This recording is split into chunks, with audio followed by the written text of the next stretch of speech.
Meaningful conflict is the second pillar that Dust Tal's core design rests on. In the first design pillar video focusing on skill-based combat, I talked about how combat operates in Dust Tal, from the mechanics to the tactics. Meaningful conflict is all about the consequences of these battles. PvP in any game has an outcome really. There are winners and losers and an end result. But by introducing full loot where players drop their inventory upon death, every battle suddenly becomes an opportunity to plunder upgrades and a risk of heading home completely empty-handed. This system turns every fight into a dot on a timeline, where you can actually remember the battle in which you picked up the weapon you have equipped, rather than each fight simply changing its statistics or not being related to anything outside of the fight at all.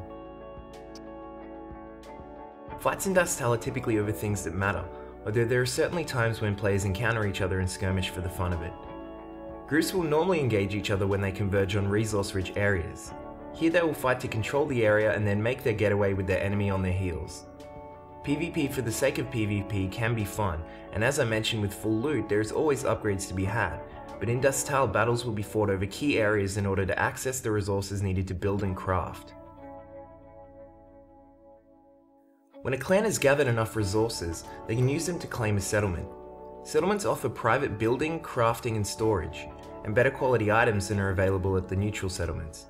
These private settlements become a battleground of their own, as enemies set their eyes on taking your hard work for themselves.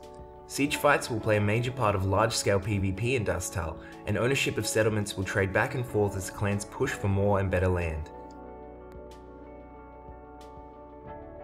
When people are fighting over weapons, armor, valuable resources and entire settlements, alliances and feuds will settle in.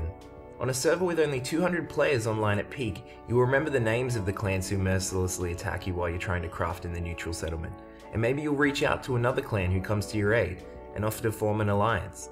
This is one of my favorite examples of meaningful conflict, when battles can breed reputations and individual servers can develop their own culture, all based on the interactions between the players themselves. And that was just a brief summary of the meaningful conflict that will take place in Dust Tal. You can expect another summary of constantly changing worlds in the next couple of days. Thanks for watching, guys.